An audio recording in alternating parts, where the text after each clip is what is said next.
Welcome into the Tide and Tiger podcast with our friend, a terrific writer, and always has his finger on the pulse of what's going on with Auburn athletics, the Montgomery Advertiser, Gannett News Services, Matthew Stevens. Matthew, what's happening? How are you?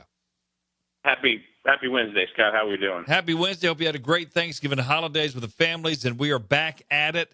Let's wrap up the Iron Bowl, though, because Auburn, I never got the inclination, even though Alabama drove in the third quarter and took the lead briefly, it always seemed like Auburn's game. I think they were the better team. You just said exactly what Deshaun Davis told me. Better team won.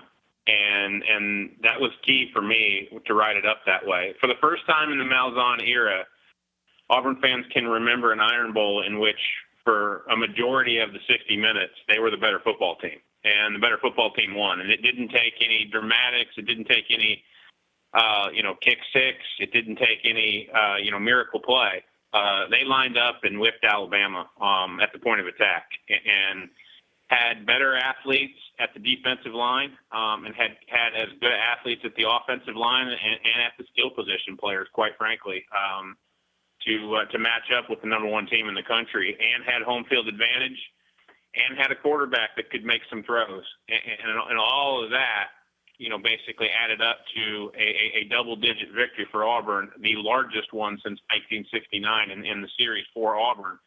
And again, Auburn fans will remember the 2017 Iron Bowl as the first day in the Malzahn era where we were just clearly better than Alabama.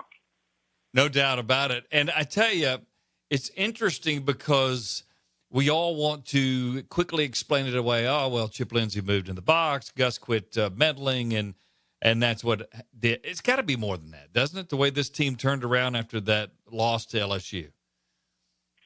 I don't think so. I think Gus changed. I think Gus realized the LSU loss was on his inability to feel comfortable holding on to a lead, what I've got to do is got to let my guys do what they want to do. And I think he understood how conservative he played the second half against LSU. He said publicly that he played to the scoreboard, and he said, you know what, we're just not going to do that anymore. Whatever Chip wants to do, let's let him do it. And I think it freed Gus up to make a lot of, to make a lot of appearances in meetings, whether they were offensive or defensive meetings. It allowed him to relax a little bit with his players. And quite frankly, Scott, I think that his relaxation has just kind of, through osmosis maybe, just kind of gone through the entire team. I saw him smile and laugh and just, be in a different mood in the tunnel before the Georgia game. And I was sitting right next to my colleague Dwayne Rankin at the Montgomery Advertiser, and I tapped him on the shoulder because they showed it up on the Jumbotron, and I said, who is that guy? I don't know who that guy is. He had this Joker-like smile on his face, and sure enough, they go out and they beat Georgia 40-17, and they're dancing in the second half. And I just feel like that calm, cool exterior for Gus Malzahn he's had over this last month has bled into the leadership of his team and has bled into the coaching staff. And it's no secret why now we're getting coordinators again for media opportunities, because they feel freed up to talk and to tell us what's going on and to not be worried about constant, interference or constant mixed messages from Gus, because they know what they're doing on offense, and Kevin Steele knows what he's doing on defense, and they're in control. I think Gus has now ceded control on everything except, are we going to kick a field goal punt or go for it on fourth down, and trying to basically work officials to try to get calls. I think that's what he's doing. I think from a philosophical standpoint, he still wants to be in the know, and that makes him no different than any other head coach. But I think it really is that simple. I think he's allowed Chip Lindsey and Kevin Steele the freedom to go to his players and say, "Hey, this is what we're going to do." And I think it's been a big change since the LSU game. Matthew Stevens here from the Montgomery Advertiser. So it sounds as simple as he's letting his coaches coach. They've got talent. We knew that. They got national championship talent probably. So he just let them coach. Yeah, you hire Chip Lindsey to do a job, let him do the job. You hire Chip Lindsey to get matchups, Let him get the matchups. And I'm telling you, I've asked Chip Lindsey this, I've asked Jared Stidham this, and I've actually asked Gus this. They have run amalgamations off of the throwback screen. I've seen 4 different amalgamations of that now. That's Chip Lindsey. That's all on Chip Lindsey, and allowing him the opportunity to get a little bit creative. The jump pass is Chip Lindsey. Saving it to the Iron Bowl is Chip Lindsey. And I think that they've got a couple of more, I don't want to call them trick plays because they're in the playbook, but they've got a couple of other unique items that they can run at Georgia this week if they get the right look. And I think the Chips you hire Chip Lindsey to do a job. This is what he's been doing. This is what he did at Southern Miss to allow them to have a high octane offense. And it's what allowed them at Arizona State through multiple quarterbacks to still have a confident offense. And I think Chip Lindsey in the near future is going to be a head coach because of how he's able to manipulate a playbook and just figure out a way to get matchups on guys, because there's not a whole lot of people that have made Jeremy Pruitt's blitz scheme look almost amateurish. And I think that in the Iron Bowl, Chip Lindsey was able to do that. And this is a deal where nobody saw this coming, maybe after the Georgia win, but certainly before. We did not see the ability to beat 2 number 1 teams in a span of 3 weeks. Your initial thought, I'm sure, is like mine. There's no way you can beat Georgia again a month later on a neutral field. But I'm telling you, what's inside me right now and what I've seen on the field that you have at Jordan-Hare Stadium, I'm not going to be shocked if Auburn pulls off a win again. Well, let's go back to what you first said. I picked Auburn to beat Georgia in Jordan-Hare Stadium, and the reason I did it, Scott, was because I think I might have even said this on your old show, is that I just like Jared Stidham at home more than I like Jake Fromm on the road. And I picked Alabama to win at Jordan-Hare Stadium, and I hated the pick because I just thought that Auburn had enough talent. They were at home. But I was in I'll believe it when I see it kind of thing with Alabama when they're going to, when they have that big a regular season win streak and an SEC winning streak. I'll just believe it when I see it. Well, I believed it, when I saw it. And I'm picking Auburn again. I picked them I think I picked them, 31-24. And I'll tell you this. I've looked it up that Kirby Smart is 0-4 as a head coach when his teams allow more than 30 points. And I think that if Auburn can get to the 30-point total, and I think they might be able to do it if Jared Stidham has a big game in a dome with no weather and on a neutral field, I'm picking Auburn to win again. And I think that this has become now a situation where I'm almost using the same kind of logic that I did to pick Alabama, where over the last month and a half, this Auburn team has figured out a way to say, okay, you want to bet against us? You're doing that at your own peril at this point. And then I think that there's just enough momentum right now that whether Kerryon Johnson's 100% or not, I think this Auburn team from a skill position and is almost irrelevant. And the reason I say that is because I just think Auburn is better up front on the defensive line and the offensive line than Georgia. And I don't know if in a month Kirby Smart and his coaching staff can figure out a way to compensate for that. Well, they were a few weeks ago. They were against Alabama, so there's no reason not to think so. And here's the other thing is, defensively now, they can win a mucked up, ugly game. Maybe in years past they could not win that game. But if this is a deal where Kerryon is truly injured, they'll I'm sure, shoot his shoulder up and see if he can make it. But let's say it's a low-scoring deal. Auburn can still win that game if they have to. Well, and also let's assume that Kerryon's not effective. This is the game that Auburn fans have been dreaming of because they've been complaining to me about why Cam Martin's not getting enough touches. Well, what if Cam Martin gets 15 to 20 carries and in the biggest game of the year and can prove what he can do? What if Devin Barrett finally, who I think is going to have a say in this thing, the freshman running back from Florida, what if he gets 5 to 10 carries and can break one? I'm just saying that I think that when they're completely healthy, and then I'm telling you Auburn's offensive line is completely healthy, I think that they can man up against Georgia's defensive line. And I know that Auburn's defensive line feels like that they can go out there and whip Georgia's offensive line. And my issue is the same issue that I had with Alabama. And what I mean by that is in the first matchup against Georgia, Georgia could not block Jeff Holland. They couldn't do it all night. They couldn't do it all afternoon long. And they're not going to allow number 4 to beat him. Well, that means you're double teaming him, you're chipping him and all that. Well, I'm telling you that Derek Brown's just as good on the inside. Marlon Davidson is as healthy as he's been since August. And Nick Coe was just named SEC Defensive Lineman of the Week. So they've got guys that they can rotate in and out if you're going to worry about number 4. And I think that Kirby Smart has either got to figure out a way to block Jeff Holland one-on-one, or he's going to have a lot of big 300-pounders to deal with on the other side of the line. And I just feel like Kevin Steele knows that if we win this game up front, we'll win the football game, because he likes what he's got in the secondary, except for a lack of depth.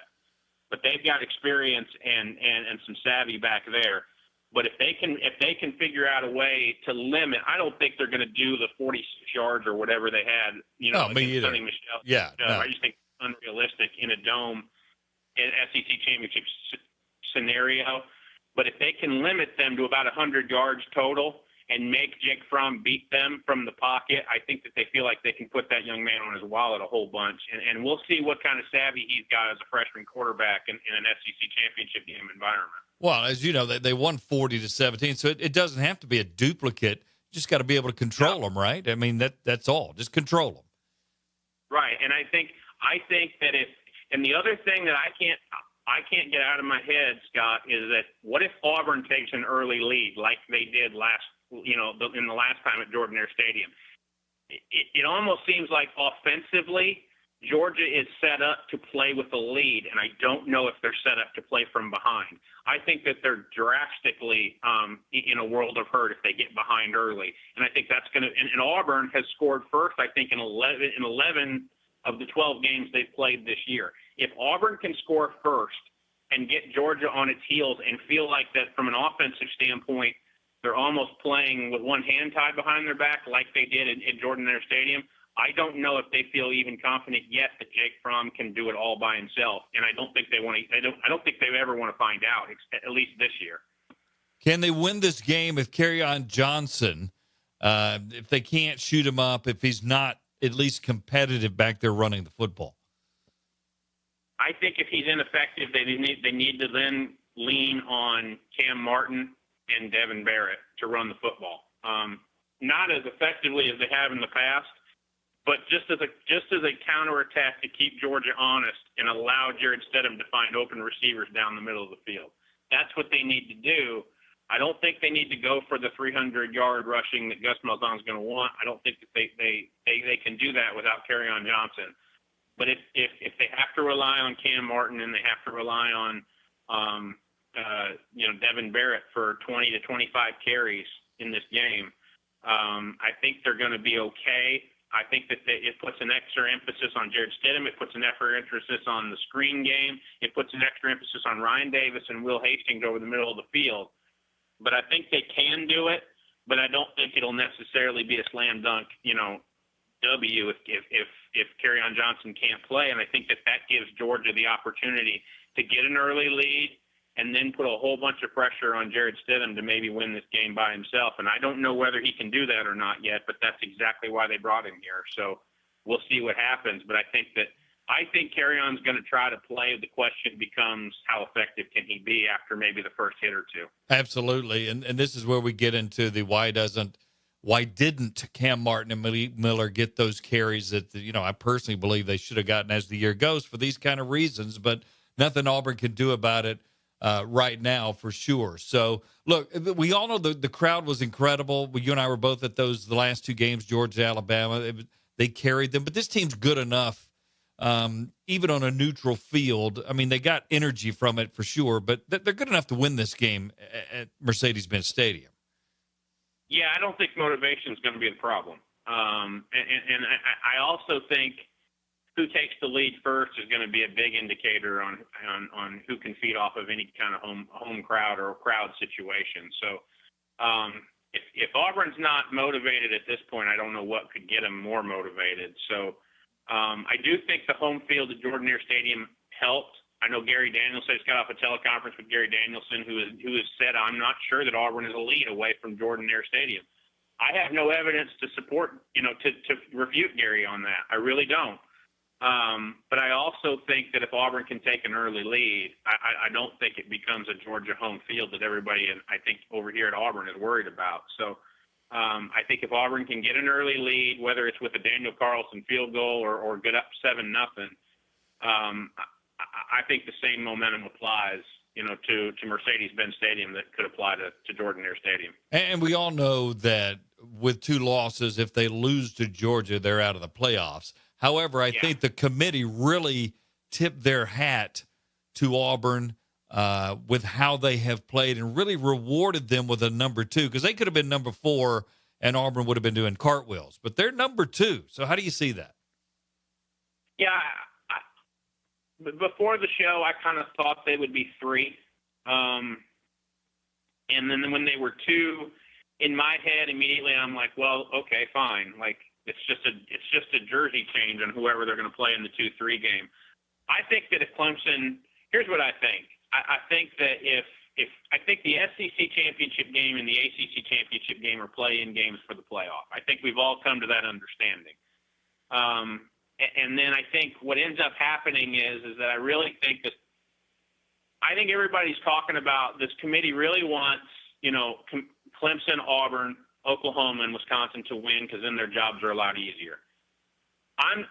Call me cynical. I'm skeptical that even if all 4 of those things happen, we'll see the same 1 through 4. And the reason I say that is because this whole thing has been made for TV drama since the start of this whole thing. And I just don't know if they want to have a 2-hour or however long show that's going to be on Sunday with the same 4 pairings that they just had the other night. So if we're trying to do reality TV here, and I'm skeptical as to whether or not the 4-letter network's trying to do reality TV or actually trying to do a selection show, I question whether or not it's going to be the same 4. But I do think that if 4 of those teams win, I don't think anybody overtakes them clearly. So it would just be a matter of seeding. I really think it would just be a matter of what jersey color Auburn's going to wear in the Rose Bowl at that point. So I think there's a possibility that Auburn could be the one if Clemson were to take a tumble against Miami in the ACC championship game. But that's the only thing I think holding Auburn back from playing in the Rose Bowl in Pasadena on New Year's Day. Matthew C. Stevens, again, Montgomery Advertiser, one of the best covering the Tigers. Let's talk a little bit about basketball. What's going on there with Bruce Pearl? Not cooperating, supposedly, with the President Leith and the investigation going on with the firm out of Birmingham and everything. What's the latest on that, and how can a guy stay employed that's not cooperating with his own school's investigation? Because it's not that simple. And I know that sounds, kind of confusing, but I think Auburn understands. I think Auburn understands very, very well why Bruce and his attorneys are telling him to not do the formal interview with the firm in Birmingham and with Auburn officials. And the reason is as simple as this: with Auburn having being subpoenaed by the federal government and the FBI, it is Bruce's impression and the impression of his attorneys that any testimony that he have, that transcript will be turned over to the federal government. Now, you can say, well, if Bruce hasn't done anything wrong, then why won't he testify? Well, what if Bruce says something and then 2 or 3 weeks later, like this whole case is kind of played out, that maybe that wasn't accurate? And so Bruce doesn't want to have any issues with the federal government, doesn't want to have any issues with potentially being part of this, part of the group that potentially could get arrested. And so until he's charged with a crime, he's not going to, interview with anybody. And I think Auburn is in a tough spot because I don't think they feel like they can fire him for being insubordinate, because what they're asking him to do, they don't know if they can legally, get 100%, legally away with asking him to do that. So you're kind of caught between a rock and a hard place. But the real problem is I don't believe Auburn can certify the amateur status of Austin Wiley and D'Angelo Purifoy until Bruce does this testimony, because I don't think that Bruce has to eventually sign the document that says we're okay, that we're certified and ready to go. And I don't feel Auburn can feel like they can turn that in until they feel like, they can get something on record that Bruce is not culpable in this whole, Chuck Person incident. So It's hard to prove that Bruce is being insubordinate when he hasn't been charged with a crime, and now this becomes an FBI issue. And it's hard for Auburn to find a legal way to, fire him and not have a employment lawsuit, hit with immediately afterwards, and that's the kind of sticky situation. So we're all in a holding pattern here, and I don't know how this gets solved. I really don't know how this gets solved other than, Auburn just kind of figuring out a way to do this without putting together something formally with an interview that would involve a transcript of answers. So I don't know. I don't know how this works. And I know that Austin Wiley and D'Angelo Purifoy are just kind of in limbo still, trying to figure out when they're going to get to play or if they're going to get to play. And aren't those two separate things? Kind of. I mean, I know they're related, but Bruce Pearl cooperating with the school, is it related to Wiley and Purifoy getting back on the court necessarily, or no? Because every basketball player and every athlete needs their amateurism certification signed by their head coach. Now, Bruce has no problem signing that document, but Auburn has a problem with putting that document through to the NCAA Eligibility Center and with and certifying it and saying we are basically certifying that these athletes are eligible to play. And then if it turns around that they were culpable in this, in everything that Chuck Person is alleged in doing, and if some of these things that are in the court documents against Chuck are true, that they took the money, that all these things, well, then you start going down the road of they weren't eligible, and then you forfeit games, and you're taking down potential banners, and all of those things that are embarrassing to a program. It's very, very clear that Auburn understands that they need to stand up and say this goes beyond our head coach, and this goes beyond two basketball players. This is about our school's reputation, and this is about our athletic department's reputation and the reputation of our men's basketball program. And I think that everybody understands where we are here, but I do think that it is related in the sense that I don't think until Bruce does and his staff do everything that are asked of them by university counsel and the law firm in Birmingham, I don't think these two players can get certified to play. Unbelievable. So does he survive? Can he survive this whole thing? I don't know. I mean, I can foresee a scenario in which somehow, some way, Auburn gets notification that the FBI investigation is ongoing. And so if there's ever anything that pops up that they can prove that some of the things that Chuck said or some of the allegations were just Chuck, basically running his mouth and not being truthful in what he was telling, this runner for an agent. And if some of the other people can come forward and say, hey, I never took money, there's an avenue for this to work without Bruce having to go and put himself basically completely out there in an interview setting. But it's very, very contentious between the two sides.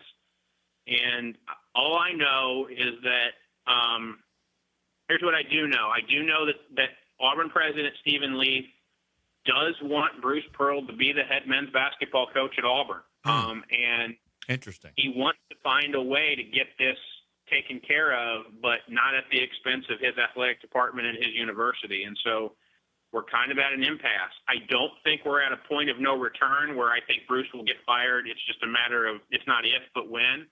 But I do think that Auburn has got to figure out a way to get this solved, but before they lose two potential, professional basketball players on their roster for good. And I think that they've got to figure out a way to do this probably before the start of the second semester. That's just my guess. Yeah. But I don't think it can go any further than that. Is this? Go ahead. I'm sorry. No, at least with the players. I think it can't go any further than that. I think we can drag this Bruce thing on throughout the whole year, and then they make a determination at the end of the year what they want to do. The other issue I have, Scott, with the whole, well, Bruce is going to get fired this week, all this kind of rumors that you hear, there's nobody set up to coach this team other than Bruce Pearl that's qualified. And And if none of Bruce's staff is talking with university officials as well, don't you have to get rid of everybody at that point? And then you're talking about forfeiting games and all of those things. So I think Bruce has set himself up in a situation where he's the only person that's qualified to coach this team, and Auburn knows it. And so I think they've got to find common ground on an avenue to get this solved, other than, hey, Bruce has to talk to us. And I think that's got to be there. They've got to find something. And I don't know what that is. I don't know if a lot of people right now know what that is, but that seems to be the only avenue to which everybody can seem satisfied.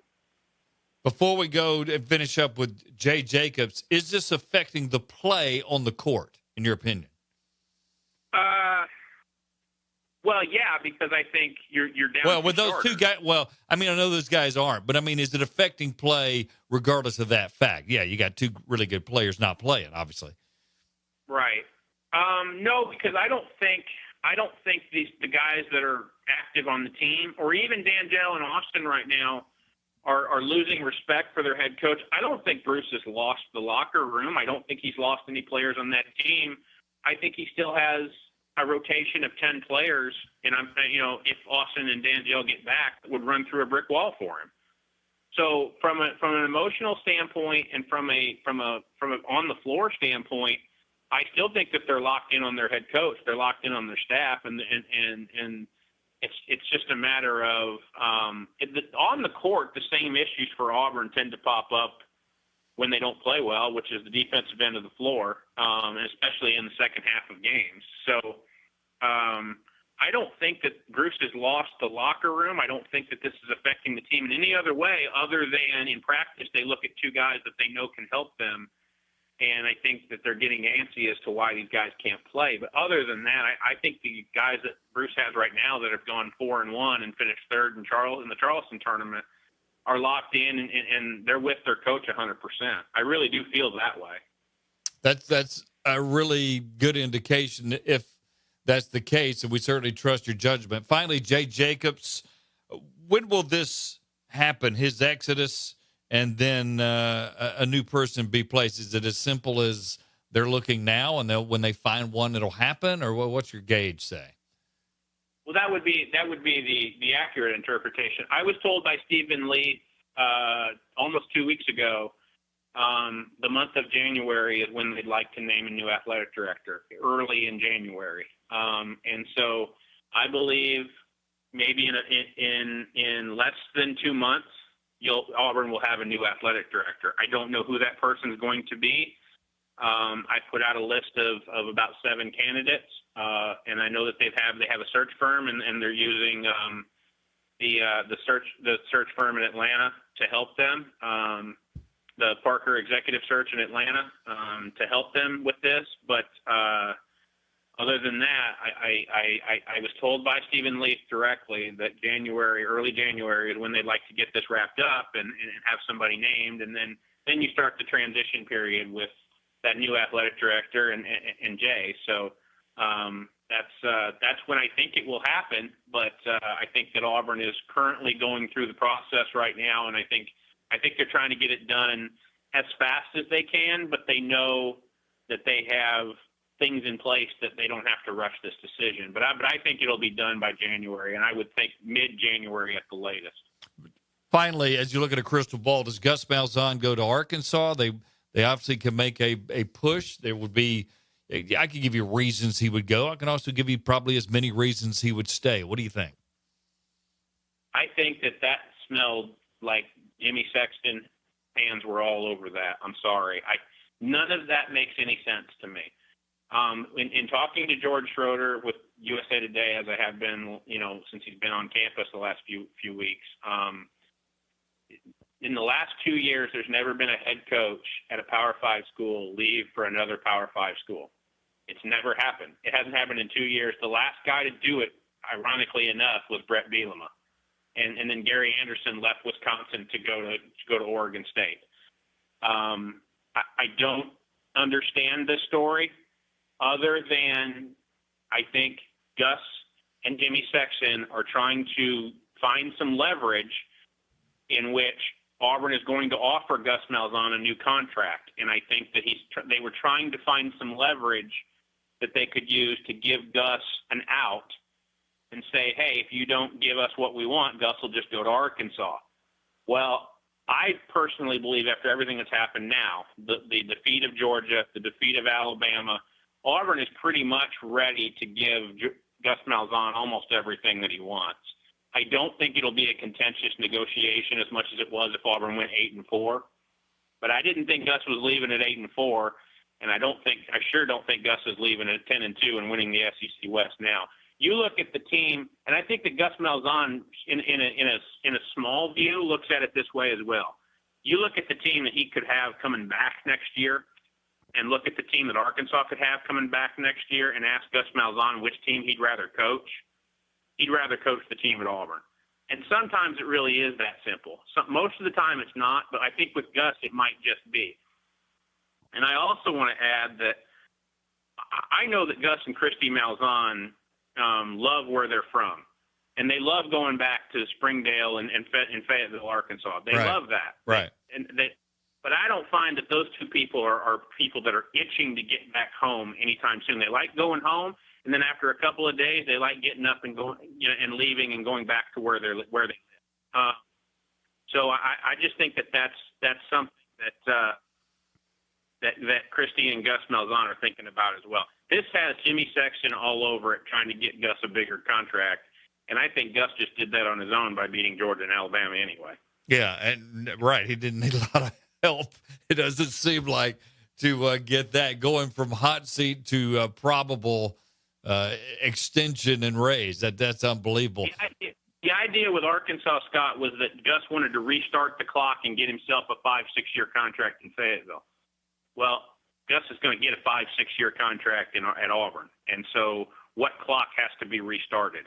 I understand that Auburn fans are going to have high expectations of their coach every single year, but if things don't go well in Arkansas, they're not exactly going to be all that thrilled with their native son if he can't win more than 4, 5, 6 games every year over there either. So this is the world. He's the only active coach now that has ever beaten Nick Saban in the league. And so I just don't feel like he wants to do that with a lower talent level and a lower program to recruit to, and that's exactly what Arkansas is. I feel like Gus Malzahn, if he can get the same amount of years, knows I can recruit to a very, very similar level in Alabama and beat them on a pretty consistent basis. And I think I don't have any reason to think that he can't. So I don't think that that's an issue anymore, and I don't think that Gus Malzahn thinks it's an issue, if ever, but certainly not now. I got you. So very, very interesting there. You can follow him on Twitter at Matthew C. Stevens, of course, Montgomery Advertiser. Great stuff there. Gannett News Services as well. Matthew, thanks for hanging out with us. Not a problem. Have a good one, Scott. Matthew C. Stevens, again, with the Montgomery Advertiser. Very interesting thought. So, according to Matthew, you got Gus Malzahn getting a contract extension, and Bruce Pearl, the basketball coach, who won't even cooperate with his own school, still could be the Auburn coach through this year and at the end of the year. Two things that did not look likely to happen just a matter of a few weeks ago. Scott Griffin with Tide and Tiger. Don't forget the website's coming soon. You can go to YouTube at Tide and Tiger. Check out all the videos there. Of course, the podcast here at podbean.com. We'll talk to you again soon. Tide and Tiger. Scott Griffin saying so long.